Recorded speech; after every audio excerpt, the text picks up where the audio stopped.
You're awake. Oh, my Dark Master, I am so excited to be able to speak to you this way. Yes. Please forgive me for tying you to the bed. I know you haven't awakened yet, so I had to make sure you wouldn't try to escape before I could perform the ritual. But please understand that I only did it because I know that you'd command me to do it if you had all your memories. Well, if you had your memories, you wouldn't have to command me to. Well, you'll get what I mean. Of course. How silly of me. Forgive me, Dark One. I'm sure you must be very confused. Allow me to explain to you why I brought you here. You see, I'm your most loyal devotee. Well, at the moment, I'm your only devotee. It started several years ago. At that point in my life, things were less than ideal. I was having no luck with my love life. I couldn't hold a job for very long, and my relationship with my parents was strained. One night, I ate some food that was more than a little old. I was short on funds, so I didn't want to waste anything. And that night, I had a vision. I mean, most simple minded mortals would say it was just a food poisoning induced fever dream, but I know better. In that vision, I learned of the Forgotten Ones, ancient gods who lay dormant. But one day, they would awake and remake the world to their liking. Of all the Forgotten Ones, one stood out to me. Koresh, ruler of the night. You. That very next day, I laid aside all my petty worldly sorrows and established a cult in honor of the Master of Darkness. Oh, it was so liberating. From that day forward, I didn't have to worry about anything except spreading devotion to Koresh. Although it hasn't been going very well, I am honored that I was blessed with such knowledge, but being the only one to see that vision means that everyone I talk to about it doesn't believe me. They all say, there are better ways of disappointing your parents, or hey, you should write a book about that. Anyways, one day I was passing out pamphlets when I saw something just as amazing as that vision. It was you. You were just standing there, waiting to meet someone, but I just couldn't take my eyes off of you. You looked perfect, like you didn't belong in this world. I could feel my stomach twisting into knots, just like it did the night of the vision. In fact, the sensation was even more intense than it was back then. That's how I knew. To any other mortal in the world, you would appear as a mere human, an amazing, wonderful, perfect human, but just human. But I know the truth. You are Koresh incarnate. You simply take the form of a person. Oh, shh. I know. You don't think you're Koresh.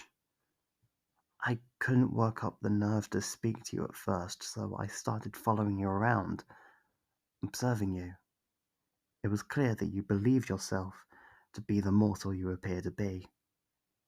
It took me a long time to understand what was happening, but after some research, and some more visions I got after drinking some rancid milk, I understood your intentions.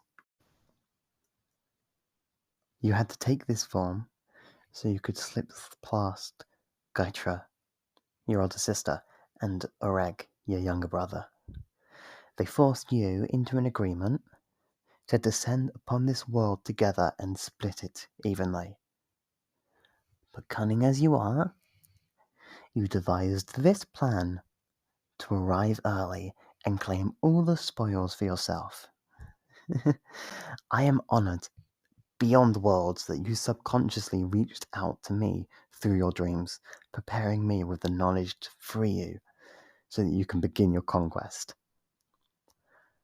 After that, it was a simple matter of drugging your lunch that you eat in the park every day. I brought you back here, and, well, I guess you know the rest. And now, allow me to untie you so that you can participate in the awakening ritual. Of course, I'm going to keep your hands tied behind your back, and you're still leashed to the bedpost by your ankle. I promise I'll release you completely once you've awakened. The ritual was quite simple, although it took me 3 loaves of moldy bread for me to see the proceedings clearly enough to mimic. I made this incense from the leaves of the blackwort plant, which was formed with drops of your blood after your mighty battle with your father, he of no name. But before I burn it, we need to add something. Blood. This plant sprang from your blood, well, the blood of your ethereal form, but we'll also need the blood of your mortal form, and that of your followers, well, follower, singular. Oh, no, nothing drastic. Just a single drop from you, and a single drop from me. Oh, please, cunning one, try to hold still. This ceremonial knife is, well, I bought it because it looks really cool, but it's old and parts of it are rusty. If you don't hold very still, I might get you with the rusty part and the not clean part. I don't want to cause you any undue pain, my master. There. Perfect. Now, to light the incense. There we go. And recite the incantation. Breathe in deep and remember your true nature. Here we go. O Koresh, ruler of the night, keeper of darkness, the one who lives unseen, since before time you have skulked and lied and manipulated from within the true shadow. The time is at hand for you to hide no more, but to bring about the age of midnight. Darkness shall fall, and you shall walk brazenly and openly among mortal kind. Your rule shall be wise and great and terrible, and all shall live under your shadow, as you once lived under ours. Mighty Koresh. Well, nothing really feels different. Shouldn't your mortal form melt away, revealing your glorious visage? What about all your dark minions revealing themselves out of the shadows? Something. Anything. Oh, I don't understand. That should have worked. I'm sure of it. Was the black wart not closely related enough to your ethereal body? Oh, no, that can't be. It sprang from your very blood. There couldn't possibly be another connection. Was, was this my fault? Am I not devoted enough? I live for you. Breathe for you. How could I not be enough? You, you think that maybe you're not really Koresh? No. No, that can't be right. I mean, the way I feel when I look at you. What else could cause such feelings? I mean, when I'm near you, my thoughts get all jumbled, and my heart feels like it's going to leap out of my mouth.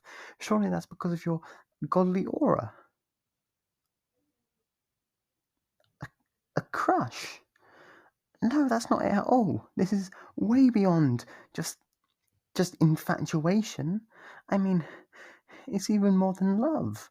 Or I assume so. I've never really. Anyway, the way I feel about you is special. Nobody could feel this way towards a mere human, I'm sure of it. No one in the world. Wait. Hey, that's it. Nobody else. Oh, that's what's wrong? I've reached the mortal limit of worship and devotion. But your perfect divine form couldn't possibly be awakened by one mere mortal, no matter how zealous. You're going to need more followers. Oh, this is going to be tricky. I've been trying to spread word of your glory, but I haven't got any bites yet. It's due to my own lowly nature. I've never been very charismatic. I know. I'll have to get more aggressive. I've been giving people pamphlets and things. But maybe I should go door to door. Oh, I bet loads of people will want to join if I go to where they live. I mean, who wouldn't want to take time out of their day to listen to a very carefully prepared speech from a stranger out of the blue? Okay, I'm going to have to work this all out, but in the meantime, please get back into bed so I can tie you back down. Oh, please don't give me that look. I should be the one groveling at your feet, not the other way around. And besides, surely you understand the importance of all this, even without your memories. I was only able to capture you by taking advantage of your currently limited senses. Now that you're aware of me, I couldn't possibly hope to outwit the great trickster. I'd never be able to get you back here again. Alright then. I'll just have to put you back myself. I know I look small, but I'm actually pretty strong. Come here. Yeah, much better. You'll be staying here for a while. I'm sure you'll get comfortable pillows and sheets. But don't worry. You'll be free of your fleshy prison soon. Oh, and before I go, I just wanted to say, just remember that no matter how many other followers you get, I'll always be the most loyal of your servants. I'll always be there to serve you. Glorious one.